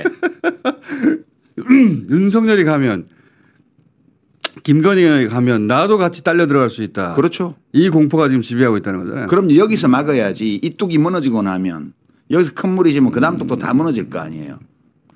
그렇다고 법원 폭동까지 간다. 이거는 상상하기 힘든데 여기까지는 어떻게 갔다고 생각하십니까? 그거는 법원 폭동을 직접 국힘당 의원들이 일으킨 게 아니고 그 일으킨 사람들을 비호하고 있는 거잖아요. 그러니까 부추긴 셈이고. 그렇죠. 그 자기 이익 수호라는 관점에서 일관된 행위예요. 하나도 놀랍지 않아요. 살인 방화도 옹호할 거야. 내가 보기에는. 지금 그러고도 남을 정도의 태도에 보면은 뭐든지 다 부인하고 있잖아요. 그러니까 점점 더 국힘이라는 이 정당의 국회의원들 또는 이 핵심 당직자들을 포함해서 이 집단 전체가 범죄 조직화돼 가고 있는 거예요. 지금 범죄 집단화돼 가고 있는 거예요. 진짜 이게 희한한 현상인데. 예전에는 이렇게 말하면은 너무 심한 말이라고 할 텐데 지금은 그렇게 말할 수밖에 없어요. 네. 아니 법원을 깨부셨는데 막 선물을 주고 잘한다 하고 있고 애국지사라고 말하고 젊은이들이 한 거니까 너 그렇게 해줘야 된대. 그러면 10대 20대만 모아갖고 그냥 국힘 쳐들어가서 당사자 때려부셔도 그러면 봐줄 거야? 말이 되는 얘기를 해야지. 이 자들은 정말 윤석열의 복귀를 원할까요? 아니죠. 복귀 못한다는 거 알아요. 그러니까 더 그러는 거네요 지금. 그렇지만 최선을 다해서 이렇게 해야 윤석열 혼자 잡혀가는 걸로 끝나지. 잘못하면 특검이고 뭐고 이래가지고 여파가 계속 오면 자기들이 연루돼 있는 조직범죄까지 다 드러날지 모르잖아. 그리고 이렇게 해야 바로 이어질 대선에서 지지자들이 계속 흩어지지 않고 그들을 끌고 갈 수 있다 이렇게 생각하는 거죠. 그렇죠. 그래야 이제 요 100 몇 개의 의석을 가지고 이제 계속 저항할 수가 있죠. 국회에서. 지금 이제 탄핵이 인용되고 나면 국민의힘당이 믿을 수 있는 거는 108석의 의석밖에 없잖아요. 아무것도 없잖아요. 그러니까 그걸 결석을 유지해야 되는 거지. 지금. 지지자들. 다 이해가 돼요. 내라도 그럴 것 같아. 근데 지금 이런 상황에서도 여전히 지지한다는 사람은 지도의 강도가 강할수록 다 오른쪽 끝에 있단 말이죠. 근데 지금 끝이 아니에요. 내가 보기에는 한 25% 돼요. 그러니까 이 오른쪽 끝에 있던 사람들이 점점 커지는 거 아닙니까? 극우화가 되고 있는 거지 말하자면. 그 과정은 이미 상당 기간 동안 진행돼 버렸다. 예. 그러니까 지금 그 전에 돌이켜 보면 박근혜 대통령 시절에 콘크리트 지지층이란 말이 유행했잖아요. 그걸 35%로 봤어요. 각종 선거나 여론조사에서 나타나는 무슨 일이 있어도 지지하는. 근데 그게 그 국정농단과 탄핵을 거치면서 많이 무너진 것 같지만 5% 무너졌습니다. 5%. 조금 줄었어요. 맞아요. 네, 5% 무너진 게 그 탄핵 전과 탄핵 후에 국회의원 의석수의 차이를 갖고 온 거예요. 원래는 123대 122였어요. 2016년 총선 때. 맞아요. 지지율은 차이가 없었고요. 한석 차이였어요. 한석. 지지율은 그 비례대표 지지율은 그 당시 국힘의 전신인 정당이 조금 더 높았고요. 맞아요. 그리고 국민의힘 당이 중간에 국민의당이 중간에 있었고. 안철수. 123대 122로 한석 차이로 됐는데. 문재인 당대표 시절. 예, 이 국정농단 사태를 겪고 나서 5% 차이로 벌어지면서 이 비례대표 득표율이 네. 그러면서 이제 그 180석을 민주당이 하게 된 거거든요. 그렇죠. 그리고 이제 그 구조가 지금 계속되어 왔다가 지금 이번 총선에서 작년 총선에서 또 확인이 됐고 네. 그리고 지금 이 사태의 이제 여론조사 데이터를 가만히 들여다보면 5% 정도 더 줄어든 것 같아요. 실제로 줄어들었고. 예, 그래서 한 25%로 봅니다. 그러니까 윤석열 말을 믿을 수 있어라고 주장하고 실제 믿건 안 믿건 상관없이 그렇게 우기고 나가는 그런 정서적인 어떤 지적인 상태에 있는 유권자 집단이 전체의 25%. 콘크리트라고 할 수 있는 게 25%. 예, 5% 깨졌다는 거는 대단한 거예요. 또 이게. 대단한 거죠. 예. 예. 5%는 뭐 거의 모든 선거를 좌우지할 수 있는데. 자, 그럼 윤석열 복귀는 바라지 않아요. 하지만 가만히 있으면 특검 되고 그다음에 구인 처리되고 막 신속하게 딱 진행이 되면은 자기들도 다 딸려 들어간다. 그렇죠. 비아폰 서버 털리고 막 그러면. 그래서 증거를 인멸할 시간을 최대한 벌어야 돼요. 입장을 바꿔놓고 생각해봐. 이렇게 해서 막아진다고 생각을 안 해요. 자기들도. 언젠가는 다 뚫릴 거라고 생각을 하지만 최대한 막으면서 증거를 인멸해야 돼요. 탄핵이 인용되면 어떻게 나올까요? 지금은 휩쓸어버리자는 얘기까지 하는데. 탄핵이 이제 인용되면 그 다음에는 이제 무슨 명예회복을 위해서 계속 투쟁한다 이렇게 나오겠지. 아니 이게 이 구속영장 집행되니까 바로 법원 쳐들어갔잖아요. 예. 그런 것처럼 저는 헌재를 공격할까 봐. 이제는 경찰이 다 막아요. 우리 반세기 동안 훈련된 경찰이에요. 우리나라 경찰이 이 시위 진압에. 자. 그리고 맛을 한번 봐야 돼. 저쪽 사람들도. 네. 탄핵이 인용되면 저는 근데 헌재 재판관에 대해서도 걱정합니다. 헌재 재판관들 개인 신변에 대해서도. 그 우리나라 요인 경호법이 있습니다. 요인 경호법. 예, 대통령 경호에 관한 법률만 있는 게 아니고 요인 경호법이 있었어요. 그거에 입각해서 경찰이 다 요인 경호를 할 겁니다. 그럼 이번 대선이 조기 대선이 만약에 이루어진다면 탄핵 인용되면 60일 이내니까 3월 5초. 예, 3월 5초가 되고 첫 번째 수요일 혹은 두 번째 수요일이 될 수도 있죠. 5월에. 예. 또는 뭐 세 번째 수요일이 될 수도 있는데 수요일을 하니까. 그러면 이번 대선이 지난 대선들하고 어떻게 다를까요? 가장 중요한 차이점이 뭐가 될까요? 우리가 탄핵 이후에 조기 대선을 한번 치러봤는데 그리고 다른 대선을 무수히 치러봤고. 그 얘기하기 좀 이른데 예.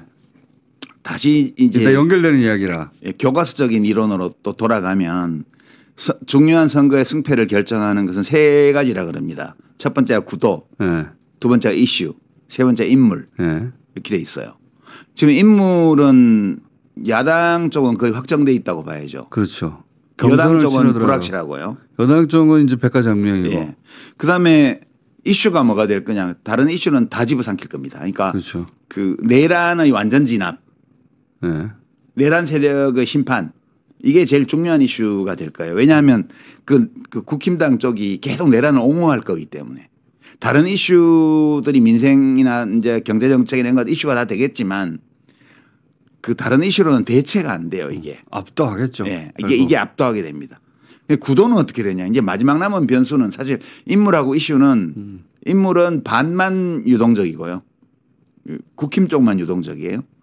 그다음에 이슈는 거의 확정적이라고 봐야 되고. 그렇죠. 구도는 뭐냐. 구도는 이게 다자 구도냐 양자 구도냐. 여기 좀 유동적이에요. 많이.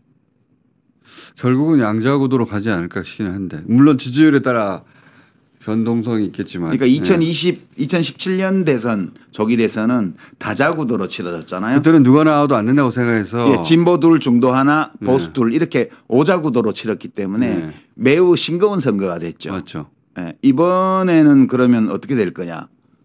단일화할 거라고 저는 개인적으로 보는데. 양자 구도로 수렴될 가능성이 있지만 있죠. 그게 이제 시간이 좀 더 지나보면 드러나겠지만 그렇게 단순하지는 않다 저는 그렇게 봐요. 구도 정도 남은 것이다. 예, 구도가 남았어요. 인물에 대해서도 민주당 내부에서는 끝난 게 아니다 아직. 예. 끝났어요. 예. 그렇게 주장하고 그렇게 믿고 싶은 사람들이 있잖아요. 누가요? 여러 사람이 있더만 보니까 요새. 아, 요 설 연휴 기간에 막 시끄러웠던 분들. 예. 근데 뭐. 진지하게 논평해야 돼요, 그거? 아니요, 안 해도 될 것 같아요. 네. 그러면은 지금 12월 3일이었고 오늘이 2월 3일이에요. 한 달, 두 달, 3개월째 되는 거거든요. 그 사이에 이 대목은 내가 얘기해야 되겠다. 이 장면은 내가 잊혀지지 않는다. 그런 장면들이 있습니까? 역시 이제 가장 그 충격이 컸던 장면은 국회에서 벌어진 일이죠. 제일 첫날. 예. 그게 국회 안팎에서 벌어진 모든 장면들. 그게 굉장히 오래 남을 것 같아요. 그러니까 막 그 707 특임대가 막 야간 투시경 쓰고 막 창문 깨고 들어오고 막 복도에서 소화기로 막 저항하고 이랬던 그런 장면들하고 그냥 국회 안에서 벌어진 일이고 국회 밖에서는 시민들이 그 서강대교에서 국회 쪽으로 오는 길을 막고 장갑차 앞에 뛰어들어가고 사람들이 또 더 뛰어들어가고 그리고 막 이건 아니지 않냐고 군인들한테 소리치고 군인들이 그거에 대해서 못 밀고 나가잖아요. 그게 이제 45년 전의 비상계엄하고 가장 큰 차이가 그 두 군데서 다 드러났어요. 이게 45년의 간격을 두고 비상계엄이 발동이 됐는데 우선 군인들이 이 국회의원과 시민들에 대해서 폭력 행사를 하지 않았다. 할 수 있는데 안 했죠. 예. 근데 이제 할 수 있는데 그냥 안 한 게 아니고 무서운 거예요. 그 사람들도 이제는. 그러니까 과거가 현재를 도운 게 맞아요. 그러니까 한강 작가 대단한 통찰이었어요. 그 문장은. 그다음에 시민들이 장갑차 앞을 막았었는데 그걸 밀고 가지를 못해요. 그 장갑차 앞에 뛰어든 시민들은 그때도 있었어요. 광주에서도 있었고. 근데 이번에는 밀고 가지를 못하잖아요. 그게 우리가 문명적 기준을 적용하면 한국 사회의 폭력성이 이 45년 동안에 매우 많이 감소했다. 그런 점이 그러리라고 짐작은 했지만 확인됐다. 눈으로 처음 확인한 거죠. 사실 구테타 전 과정이 영상에 담긴 것도 그렇죠. 그 기술 변화 때문이고요. 그거 이런 전 과정이 담긴 전 세계적 사례가 있나 싶어요. 없는 것 같아요. 그때 광주가 포위돼 가지고 고립된 채로 이 학살 당하고 있었을 때 다른 지역의 시민들은 그 사실 자체를 몰랐어요. 몰랐죠. 그거는 기술 변화, 이동 통신 이런 것들이 갖고 온 변화인데 역시 사회의 진보를 추동하는 것은 인문학이 아니고 과학기술이다. 그런 점을 또 한번 확인하게 됐습니다. 구테타 전 과정이 하여튼 영상으로 남아서 그 실패 전 보통 이런 건 영화로 만들어서 나중에 그렇죠. 아 저랬었구나 그걸 나중에 보게 되는데 지금 우리가 실시간으로 다 봐버려가지고 그리고 저는 동시에 우리 언론이 의도적으로 외면하고 있는 장면 중에 하나가 뭐냐면 국회에 시민들이 달려가서 이걸 막아낸 거 이거 위대한 행보인데 시민들의 근데 그 시민들을 국회로 달려오게 만드는데 라이브 이재명의 라이브가 엄청 중요한 역할을 했거든요. 그리고 그 라이브를 옆에서 이제 울고 있는 부인 소리가 뒤로 깔리고 본인이 잡힐지 모르는데 담 넘어가고 하는 전 과정 그 계엄이 해제되는 데서 매우 중요한 역할을 했는데 만약에 국민의힘의 누군가가 만약 한동훈 대표가 저렇게 했다면요. 영웅 탄생이지. 영웅 탄생이죠. 인간 한동훈 이거 나오지 시리즈가. 다큐멘터리 나옵니다 지금. 모든 프로그램에서 반복적으로 그 얘기를 했을 거거든요. 그러니까 지금 대부분의 그 언론은 원래는 윤석열 편이었죠. 친윤이다가 지금 중립으로 왔어요. 근데 뭐와 뭐 사이에 중립으로 왔냐. 너무 불리하니까 중립을 위장하고 있는데 내란 세력과 민주주의를 지키려는 호헌 세력, 그러니까 헌법 체계를 지키려는 세력과 내란을 일으킨 세력 사이에 중립으로 왔어요. 은근히 내란 세력을 편드는 데도 많아. 네. 이 사람들은 일본이 쳐들어와도 일본 침략군과 일본 자위대와 우리 국군 사이에 중립지킬 사람들이고 에일리언이 쳐들어오면 에일리언과 지구인 사이에 호모사피엔스 사이에 중립지킬 사람들이야.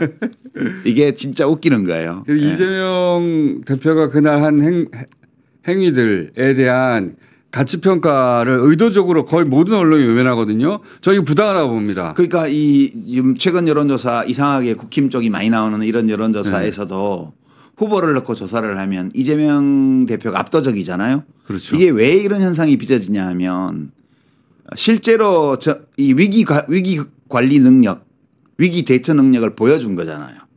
보여준 거죠. 예, 처음에는 일 잘하는 시장, 일 잘하는 도지사 이래서 업무 능력으로 평상시 평화시의 업무 능력으로 자신을 어필해서 인정을 받은 그 정치인이에요.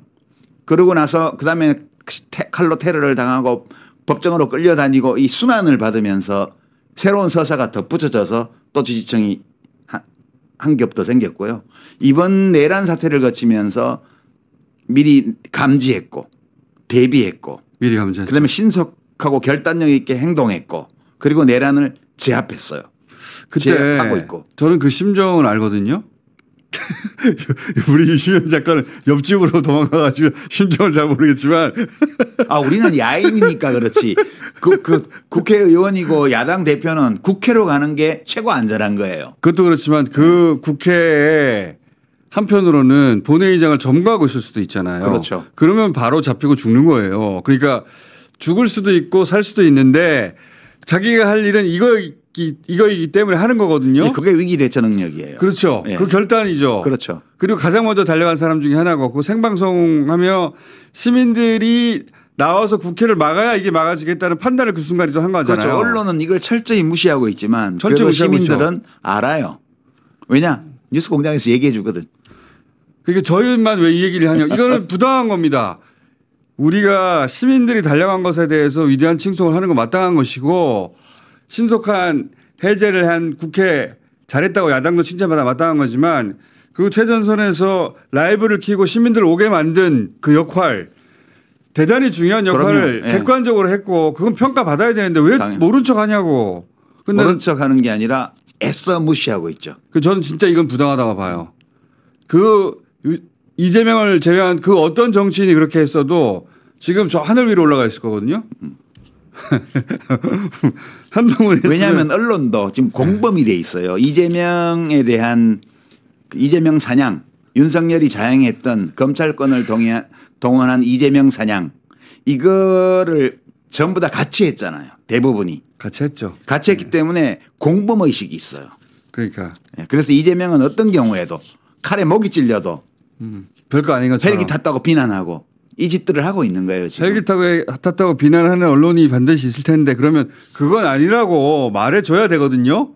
그건 아니니까 말해주지 굳이 나서서 말해주지 않아요. 그렇죠. 굳이 나서서 나도 아닌 거 아는데 굳이 뭐 기사까지 써야 되냐? 원래 이지매 할 때 일진들이 와서 어떤 애를 부당하게 괴롭히면 옆에서 나서서 그거를 말려주고 막아줘야 되잖아요. 근데 그렇게 하지 않아요. 왜냐? 자기들은 정치 싸움에는 중립을 지켜야 되니까. 저는 그 언론의 여러 가지 행태 중에 그 직업적인 특성을 이해하는 그런 관점을 제가 평상시 유지하는데 그래 그럴 수 있어. 근데 이재명 대표에 대한 태도는 대단히 비겁하고 야비해요. 그 윤석열이 사방을 다 공범으로 만들어놨다니까. 그것도 맞는 말이에요. 예. 그 언론도 상당 정도 이재명에 대해서는 공범이 맞아요. 언론은 심리적 공범이에요. 네. 자기들이 조국에 대해서도 마찬가지거든요. 예. 그때도 공범이었기 때문에 분명히 아닌데도 아니라고 말을 안 해줘요. 그 저는 조국 관련해서는 지난 몇 년간 제일 끔찍했던 장면은 그 조국 씨가 그 당시 민정수석 법무부 장관으로 막 기소되고 이럴 때 그 집 앞에서 그 음식 배달하는 오토바이를 붙들고 기자들이 그렇지. 막 하던 그거는요. 네. 그 넷플릭스 드라마 지옥 거기에 화살촉들이 있잖아요. 딱 그걸 떠올리게 하는 장면이에요. 살 뜯어먹는 거죠. 예. 끔찍합니다. 지금 생각해도 너무너무 끔찍한 장면이고 제가 지난 한 10여 년 세상을 본 장면 중에 가장 참혹하고 끔찍하고 기억하기 싫고 무서운 장면이에요. 그게. 살 좀 뜯어먹는 거예요. 아, 이거 죽었구나 먹잇감이구나 하고 살 좀 뜯어먹는 건데 이재명 대표가 뭐 잘한 것도 있고 잘못한 것도 있고 여러 가지 비판도 할 수 있지만 적어도 계엄 얘기할 때 그 라이브를 켜고 시민들을 오라고 하고 그 100만의 구독자가 있는 상황에서 그들 중 일부가 국회로 달려왔고 세계적으로 히트친 영상이에요. 그거. 야 너네 이거 봤어? 사우스 코리아에 이거 그러니까. 야당 대표가 지금 라이브 켜고 지금 담 넘어가고 있어 뭐 이런 거요. 그걸 평가를 안 해줘.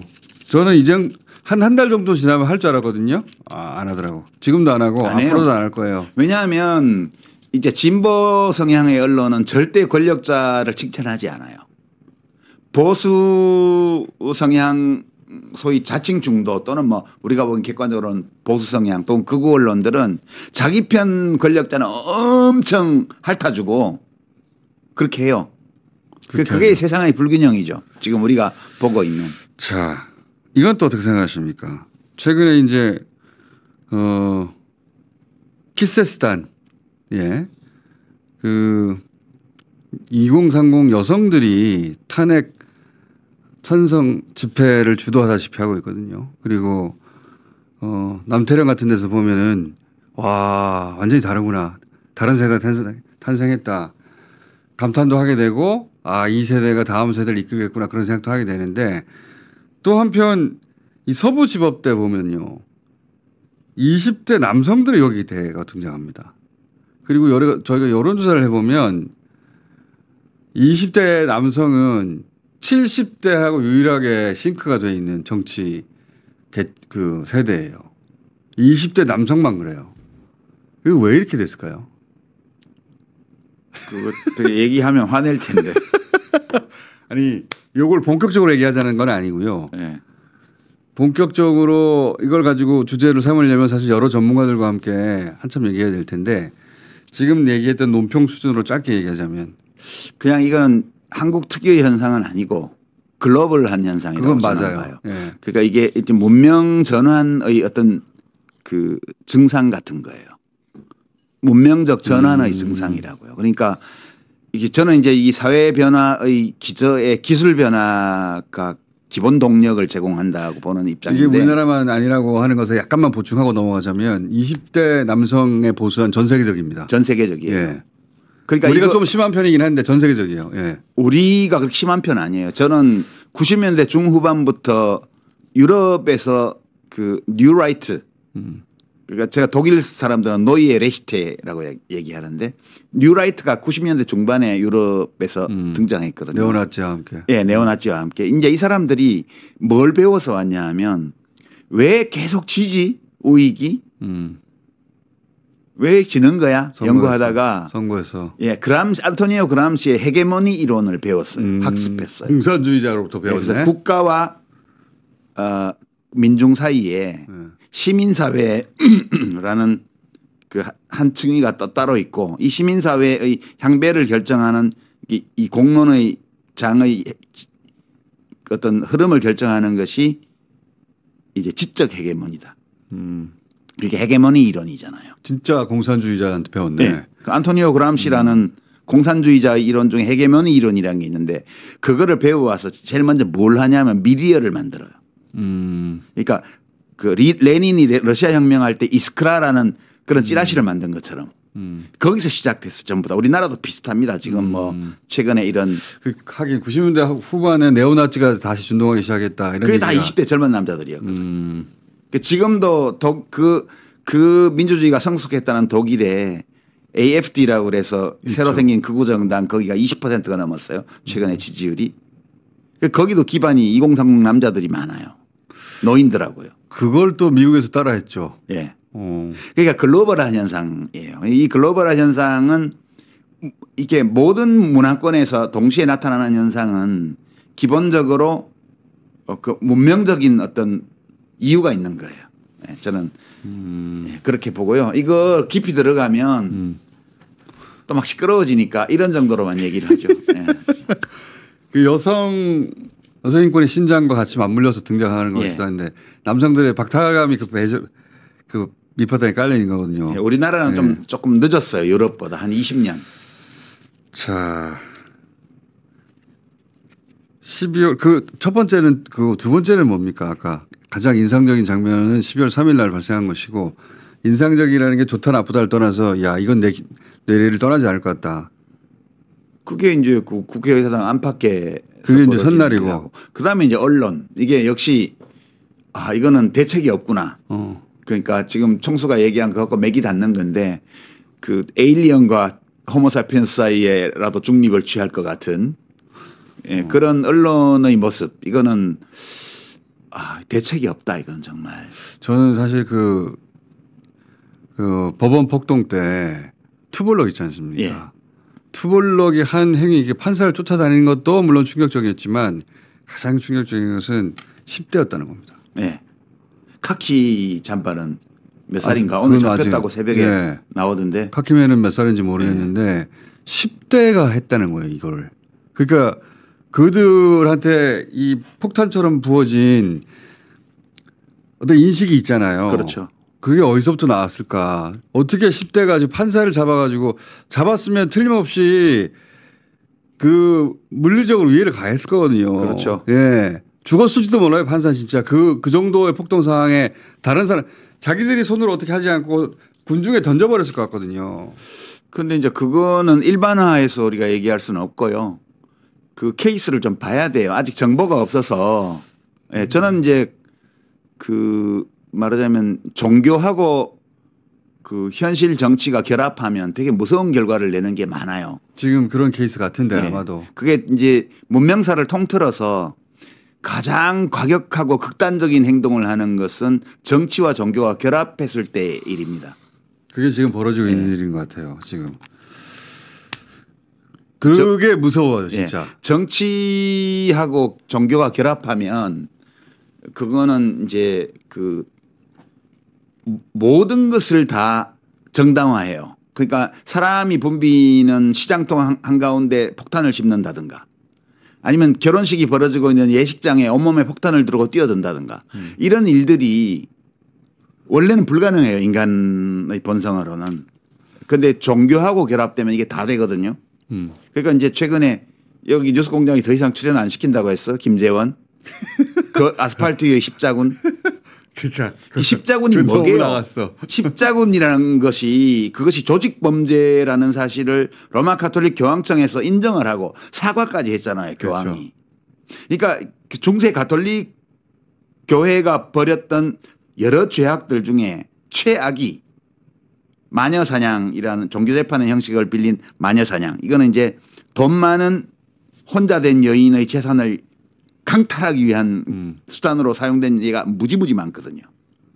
이 스페인, 포르투갈에서 제일 심했고 서유럽 전반에 있었지만 이거하고 그다음에 십자군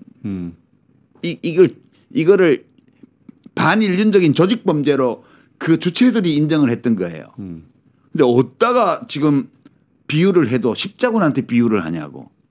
그러니까 이 김재원 같은 사람은 그것이 범죄인 줄도 모르는 거예요.